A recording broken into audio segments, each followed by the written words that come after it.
B. Membangun sikap selektif dalam menghadapi berbagai pengaruh kemajuan iptek. 1. Sikap tanggung jawab dalam pengembangan iptek. Bagaimanapun juga, manusia hidup di dunia ini tidak dapat melepaskan diri dari kemajuan iptek. Dengan iptek, hidup manusia akan dipermudah. Agar tidak menimbulkan permasalahan dan dampak negatif, manusia perlu memiliki tanggung jawab etis di dalam mengembangkan dan menerapkan iptek. Bagi bangsa Indonesia, di dalam mengembangkan dan menerapkan iptek perlu mengingat landasan idealnya, yaitu Pancasila, dan landasan konstitusionalnya, yaitu UUD NRI tahun 1945.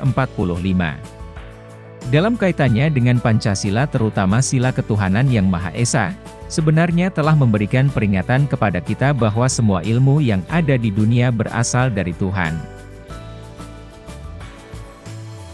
Alam semesta ini adalah objek kajian ilmu pengetahuan. Sebagai contoh, sejak dahulu Tuhan telah menciptakan bahwa benda yang berat jenisnya kurang dari satu akan terapung di air. Prinsip ini kemudian ditemukan oleh manusia.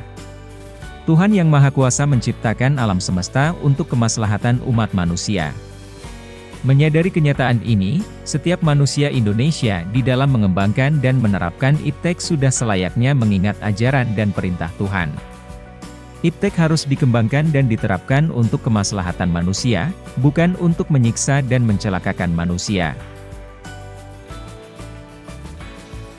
Sementara itu, UUD NRI tahun 1945 mengamanatkan bahwa tujuan nasional, antara lain untuk memajukan kesejahteraan umum dan mencerdaskan kehidupan bangsa.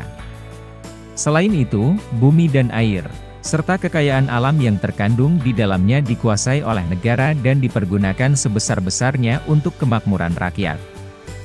Untuk itu, upaya memanfaatkan, mengembangkan dan menguasai iptek diarahkan agar senantiasa meningkatkan kecerdasan manusia, meningkatkan pertambahan nilai barang dan jasa, serta kesejahteraan masyarakat melalui pencepatan industrialisasi sebagai bagian dari pembangunan yang berkelanjutan dengan mengindahkan kondisi lingkungan dan kondisi sosial masyarakat. Dari amanat UUD NRI tahun 1945 jelas bahwa pengembangan dan pemanfaatan iptek untuk meningkatkan kecerdasan dan kesejahteraan rakyat secara lahir maupun batin. Itu semua harus mempertimbangkan kondisi lingkungan dan kondisi sosial masyarakat. Ini artinya pengembangan dan pemanfaatan iptek di Indonesia tidak bebas nilai, tetapi harus mempertimbangkan lingkungan dan nilai-nilai sosial kemasyarakatan dan agama yang ada di Indonesia. Usaha pengembangan dan pemanfaatan iptek, setiap manusia Indonesia harus memiliki kearifan dan berpegang pada prinsip moral. Dengan demikian, pemanfaatan iptek dalam kegiatan pembangunan tidak akan merusak lingkungan hidup. Akan tetapi, kalau iptek dimanfaatkan tanpa kearifan dan tidak dengan pertimbangan moral, kecenderungan untuk merusak lingkungan lebih besar. Sebagai contoh, dinamit dan bahan peledak dimanfaatkan untuk mencari dan menangkap ikan. Hal itu tentunya yang akibatnya dapat merusak habitat dan lingkungan. Seseorang yang menggunakan bahan peledak, jelas semata-mata hanya demi keuntungan pribadi, tidak didasari pertimbangan moral dan akibat baik buruknya dari tindakan itu. Contoh lain misalnya nuklir. Energi ini sebenarnya besar sekali manfaatnya dalam pembangunan, termasuk untuk bidang kesehatan.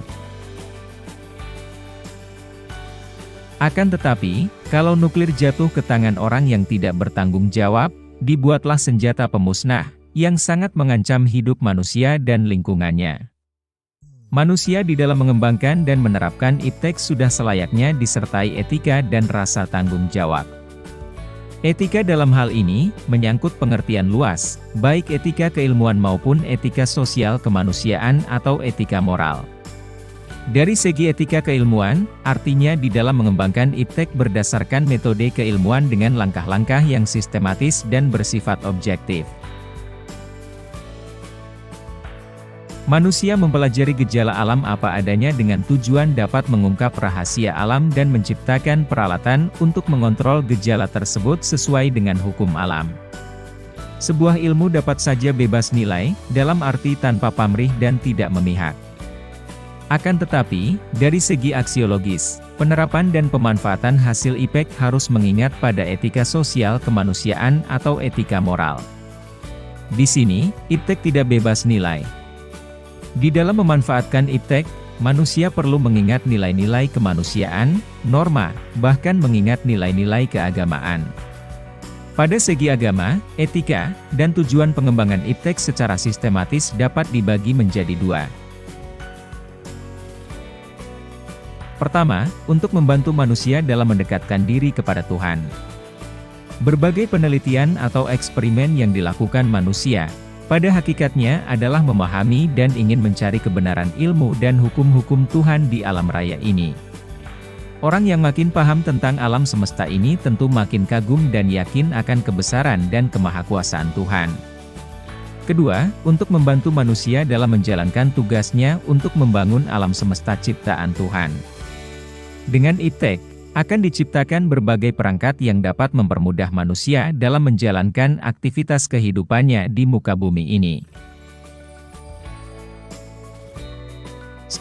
Sementara itu, yang berkaitan dengan rasa tanggung jawab, seseorang harus sadar bahwa IPTEK yang dipergunakan itu dapat dipertanggungjawabkan kebenarannya. Di samping itu, rasa tanggung jawab juga mengandung arti bahwa dalam menerapkan IPTEK, tidak hanya untuk kepentingan pribadi, tetapi semata-mata demi kemaslahatan orang banyak. Pengembangan dan pemanfaatan IPTEK yang selalu disertai dengan etika dan rasa tanggung jawab akan mendatangkan hikmah. Selain itu, juga akan terhindar dari kerusakan lingkungan hidup. Pengembangan dan pemanfaatan IPTEK yang demikian harus disadari sebagai ibadah. 2. Sikap selektif terhadap pengaruh kemajuan IPTEK.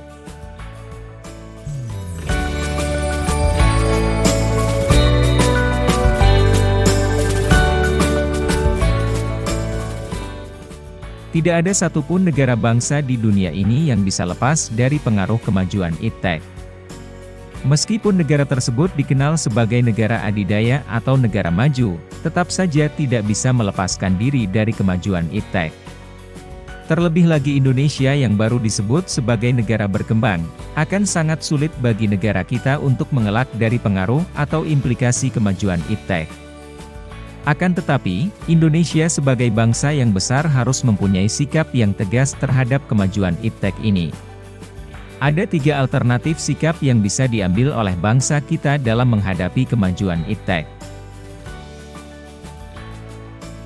Pertama, menolak dengan tegas semua pengaruh kemajuan IPTEK dalam semua aspek kehidupan. Kedua, menerima sepenuhnya pengaruh tersebut tanpa disaring terlebih dahulu. Ketiga, bersikap selektif terhadap pengaruh tersebut, yaitu kita mengambil hal-hal positif dari kemajuan IPTEK dan membuang hal-hal negatifnya. Dari ketiga alternatif tersebut, sikap terbaik yang mesti kita ambil adalah sikap selektif. Dengan sikap seperti itu, kita dapat mengambil keuntungan dari kemajuan IPTEK dan terhindar dari dampak buruknya, karena semua pengaruh kemajuan IPTEK yang kita terima telah melalui proses penyaringan terlebih dahulu. Adapun alat penyaringnya adalah Pancasila. Nilai-nilai Pancasila merupakan cerminan dari nilai-nilai budaya bangsa yang dapat diterima oleh semua kalangan sehingga dapat dijadikan benteng yang kukuh dalam menghadang pengaruh negatif dari kemajuan IPTEK. A. Sikap selektif terhadap pengaruh kemajuan IPTEK di bidang politik.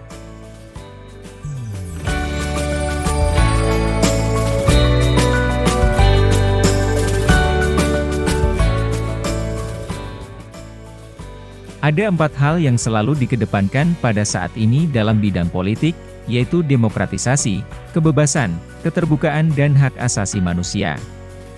Keempat hal tersebut oleh negara-negara adidaya, Amerika Serikat dan sekutunya, dijadikan standar atau acuan bagi negara-negara lainnya yang tergolong sebagai negara berkembang. Acuan tersebut dibuat berdasarkan kepentingan negara adidaya tersebut, tidak berdasarkan kondisi negara yang bersangkutan. Apabila suatu negara tidak mengedepankan 4 hal tersebut, akan dianggap sebagai musuh bersama. Selain itu, sering dianggap sebagai teroris dunia serta akan diberikan sanksi berupa embargo dalam segala hal yang menyebabkan timbulnya kesengsaraan seperti kelaparan, konflik, dan sebagainya. Sebagai contoh, Indonesia pernah diembargo oleh Amerika Serikat, yaitu tidak memberikan suku cadang pesawat F-16 dan bantuan militer lainnya, karena pada waktu itu, Indonesia dituduh tidak demokratis dan melanggar hak asasi manusia. Sanksi tersebut hanya diberlakukan kepada negara-negara yang tidak menjadi sekutu Amerika Serikat, sementara sekutunya tetap dibiarkan meskipun melakukan pelanggaran. Misalnya Israel yang banyak membunuh rakyat Palestina dan menyerang Lebanon tetap direstui tindakannya tersebut oleh Amerika Serikat.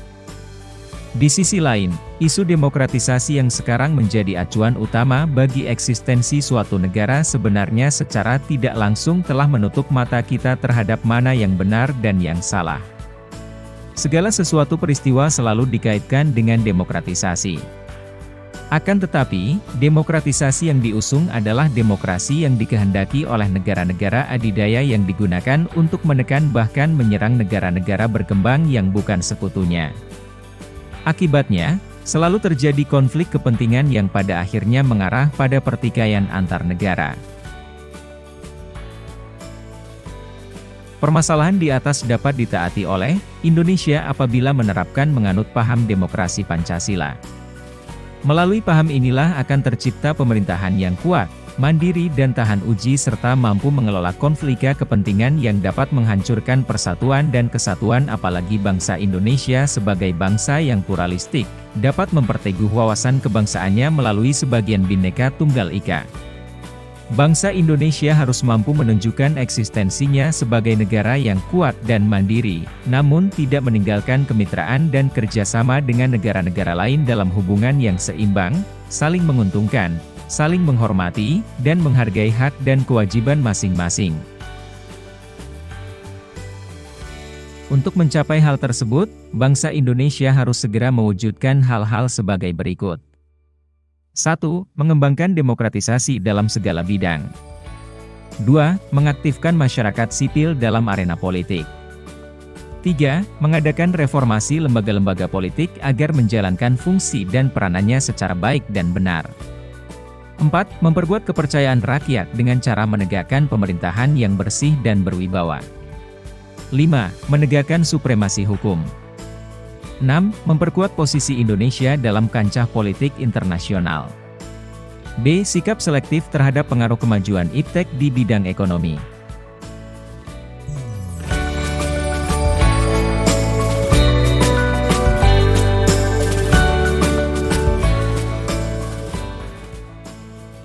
Sebenarnya sebelum menyentuh bidang politik, kemajuan iptek lebih dahulu terjadi pada bidang ekonomi seiring dengan berkembangnya proses globalisasi ekonomi. Sejak digulirkannya liberalisasi ekonomi oleh Adam Smith sekitar abad ke-15, telah melahirkan perusahaan-perusahaan multinasional yang melakukan aktivitas perdagangannya ke berbagai negara. Mulai abad ke-20, paham liberal kembali banyak dianut oleh negara-negara di dunia terutama negara maju. Hal ini membuat globalisasi ekonomi makin mempercepat perluasan jangkauannya ke semua tingkatan negara mulai negara maju sampai negara berkembang seperti Indonesia. Kenyataan yang terjadi, globalisasi ekonomi lebih dikendalikan oleh negara-negara maju. Sementara negara-negara berkembang kurang diberi ruang dan kesempatan untuk memperkuat perekonomiannya. Negara-negara berkembang semacam Indonesia lebih sering dijadikan objek yang hanya bertugas melaksanakan keinginan-keinginan negara maju. Keberadaan lembaga-lembaga ekonomi dunia seperti IMF, International Monetary Fund, Bank Dunia, World Bank, dan WTO, World Trade Organization, belum sepenuhnya memihak kepentingan negara-negara berkembang. Dengan kata lain, negara-negara berkembang hanya mendapat sedikit manfaat. Hal tersebut dikarenakan ketiga lembaga tersebut selama ini selalu berada di bawah pengawasan pemerintahan negara-negara maju. Akibatnya, semua kebijakan selalu memihak kepentingan-kepentingan negara maju. Sistem ekonomi kerakyatan merupakan senjata ampuh untuk melumpuhkan pengaruh negatif dari kemajuan iptek dan memperkuat kemandirian bangsa kita dalam semua hal. Untuk mewujudkan hal tersebut, perlu kiranya segera diwujudkan hal-hal di bawah ini. 1. Sistem ekonomi dikembangkan untuk memperkuat produksi domestik untuk pasar dalam negeri sehingga memperkuat perekonomian rakyat. 2. Pertanian dijadikan prioritas utama karena mayoritas penduduk Indonesia bermata pencaharian sebagai petani. 3. Industri-industri haruslah menggunakan bahan baku dari dalam negeri, sehingga tidak bergantung impor dari luar negeri. 4. Diadakan perekonomian yang berorientasi pada kesejahteraan rakyat. Artinya, segala sesuatu yang menguasai hajat hidup orang banyak, haruslah bersifat murah dan terjangkau. 5. Tidak bergantung pada badan-badan multilateral seperti pada IMF, Bank Dunia, dan WTO. 6. Mempererat kerjasama dengan sesama negara berkembang untuk bersama-sama menghadapi kepentingan negara-negara maju. Sikap selektif terhadap dampak kemajuan iptek dapat dipertegas salah satunya dengan meningkatkan daya saing Indonesia di dunia internasional. Kegiatan konkretnya adalah 1. Meningkatkan kualitas sumber daya manusia Indonesia, misalnya tingkat pendidikannya, derajat kesehatannya, dan tingkat kesejahteraannya. 2. Meningkatkan komoditas ekonomi yang mutunya, jumlahnya, dan pasokannya, serta harganya bersaing. 3. Perbaikan perangkat hukum yang mengabdi pada kepentingan nasional. Dalam hal ini, hukum yang dibuat harus melindungi kepentingan bangsa dan negara bukan melindungi kepentingan asing. C. Sikap selektif terhadap pengaruh kemajuan iptek di bidang sosial budaya.